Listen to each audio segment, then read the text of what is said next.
Finding someone to love isn't the same as it used to be. Before, there was the romance and excitement of falling in love, but nowadays people are seeking love in a new kind of way, a darker kind of way, where a single touch of the waist sends chills up the spine, a kiss to the neck leaves you quivering, and the throes of passion leave you breathless. It's here that the line between lust and love seem to become muddled, leading people towards heartbreak and sometimes dangerous situations. Follow 10 individuals on their journey of finding their version of love through the city of New Orleans, where temptation is just a walk around a corner and an eye glance across the way. Watch as their stories unfold, leaving you breathless and wanting. See whether or not they can find that true connection or be succumbed to their deepest and darkest desires.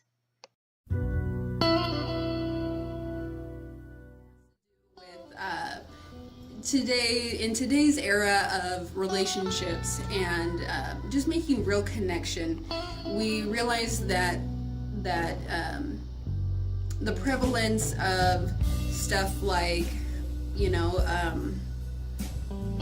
phones and not making real connections, just the lack of true connection with somebody has really desensitized people to true love. And the prevalence of affairs in this play, just going from one to the next and seeing all of the connection that is physical, but it's not much beyond that. Even with the married couple, they've been together for years, but there's no true knowledge of the other person.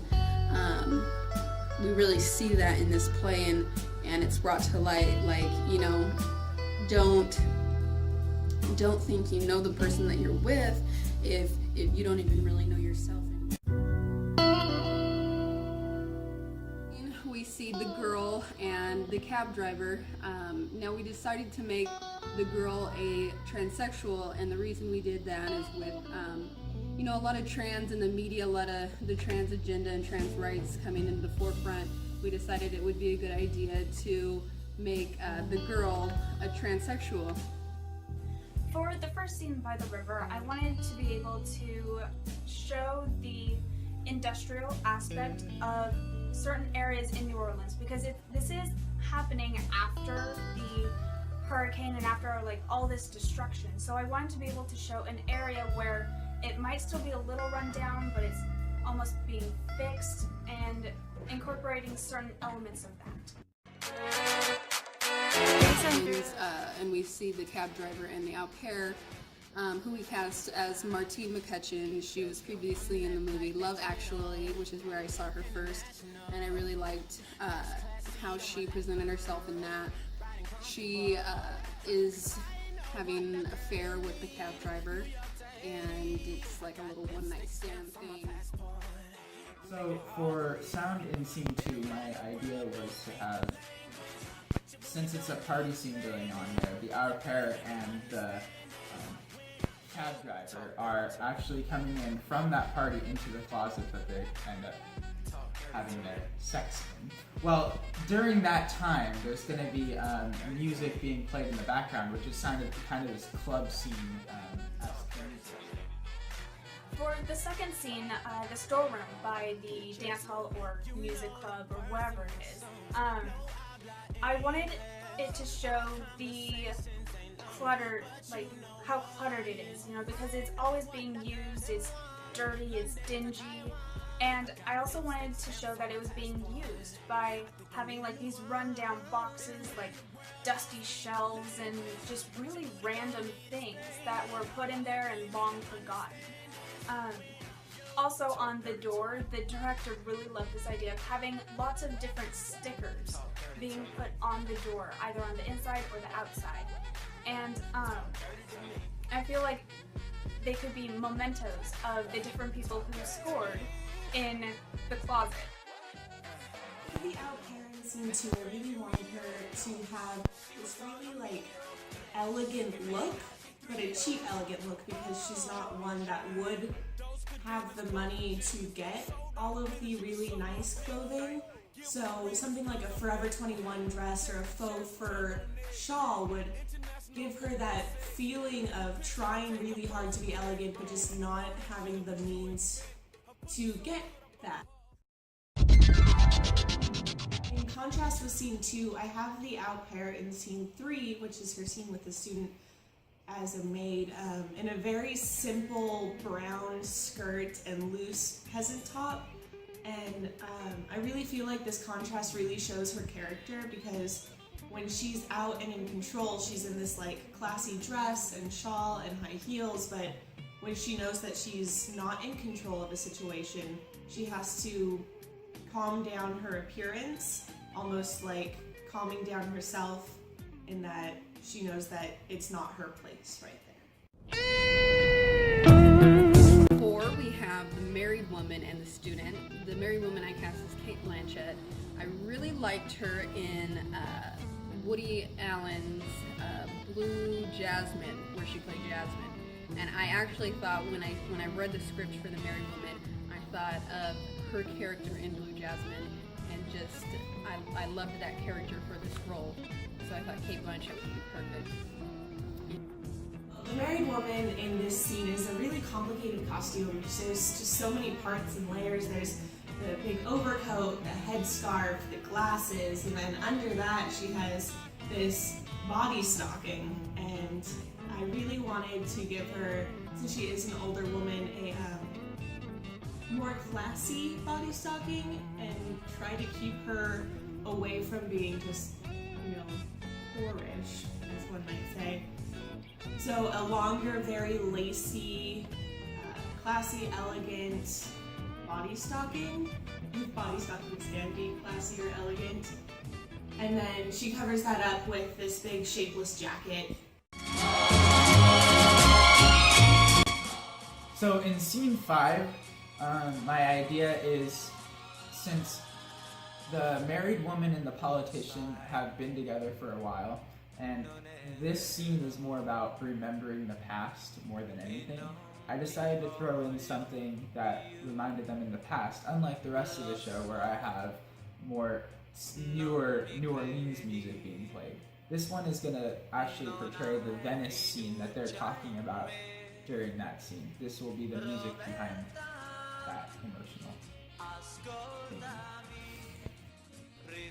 For scene 5, the politicians and married woman's bedroom, I kept it as a very neutral color scheme because there's no love, there's no passion in their relationship.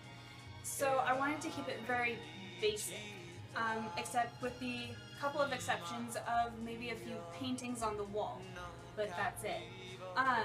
This is also evident in the 2 beds that are in the actual room, because they sleep separately, there's really no love lost between them.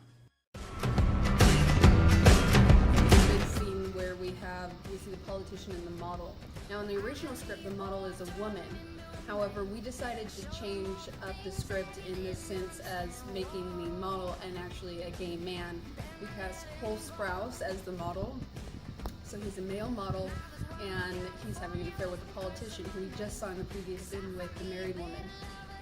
And so one of the reasons why I liked this idea is because, the whole play really centers around people finding love in all of the wrong places, and people having hidden parts of their lives, giving the feeling that you never really know a person, even when you've been married to them for how many years.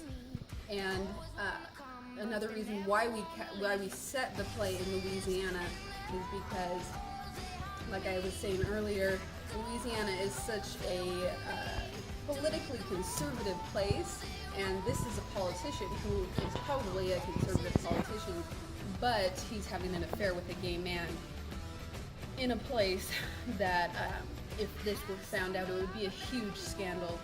So I wanted to really drive home the point that you never really know somebody truly, and they could be having all of these secrets that you never know about.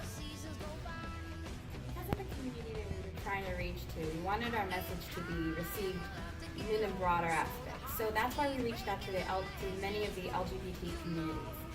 And the reason is because we feel like not only are heterosexual couples struggling for the true love relationship, but also homosexuals are the same way. I mean, if anything, we're all kind of connected into this big confusion bubble. And so that's why we felt that reaching out to the LGBT communities would really help to broaden our audience members instead of just narrow casting. Scene 6 takes place with the politician and the model in a very high-class, upscale New Orleans hotel. With the lighting for this scene, we really wanted to emit a natural, warm feeling and tone to the lighting. And there will also be a practical that drops down from the grid. The practical will be a very upscale-looking chandelier, which will also emit light and add dimension to the characters on stage as well. We see the model and the playwright, and I also did this. Of course, the model is a gay male model, and the playwright is a man who I cast Adrian Brody as, and I really liked his look. I liked his variety of roles that he's played. He shows me that he's able to do a lot of different things, and I decided to put them together because I just really think I like the look of it. I like the chemistry that they've shown in rehearsal. The model in this scene is in very tight leather pants and this see-through black crop top, and I wanted to give him this like party scene type of look, because in the script it does say they're coming from a party and the model does look a little disheveled.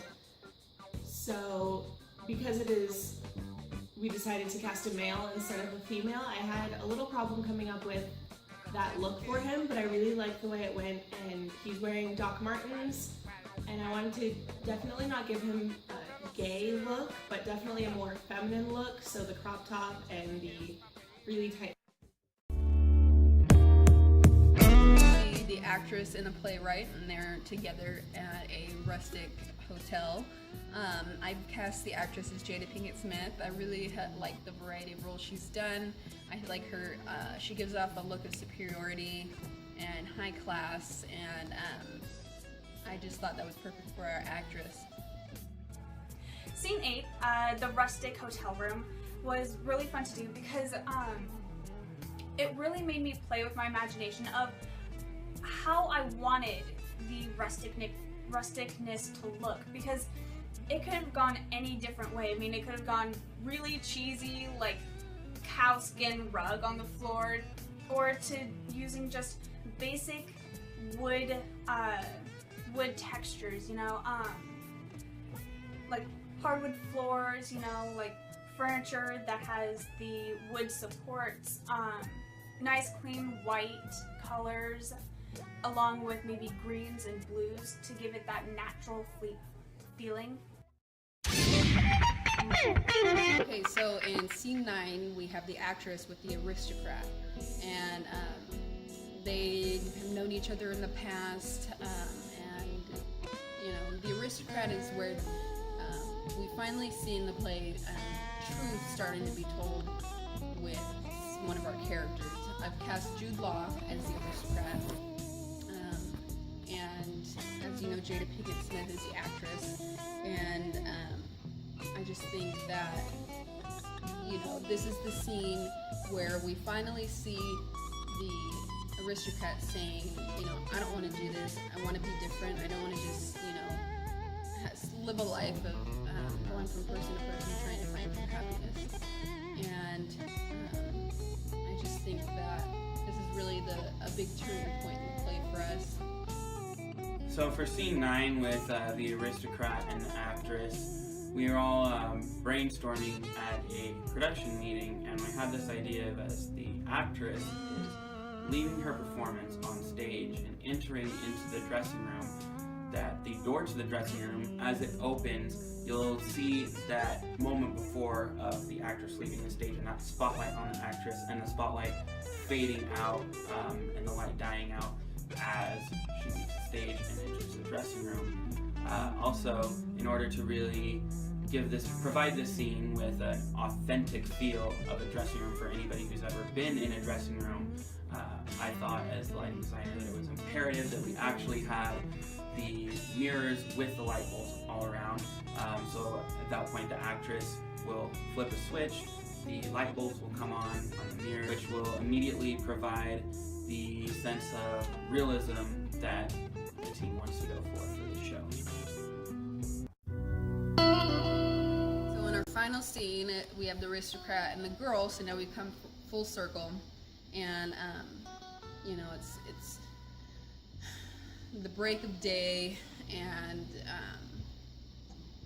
the aristocrat has obviously they've been out partying, he's hungover, he's waking up and realizing, he's thinking he didn't sleep with her, the truth is he did.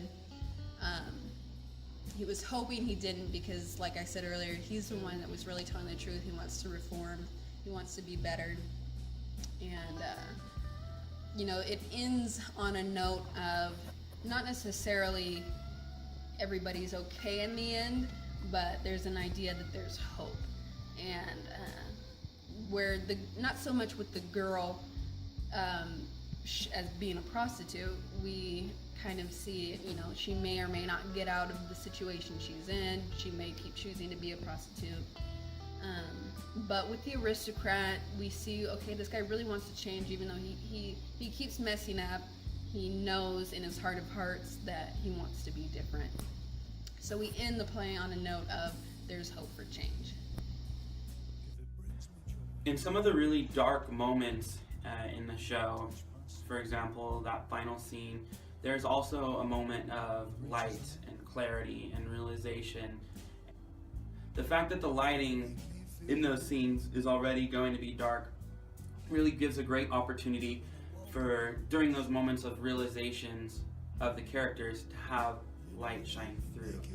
So it's almost like light in a dark time, light in dark moments.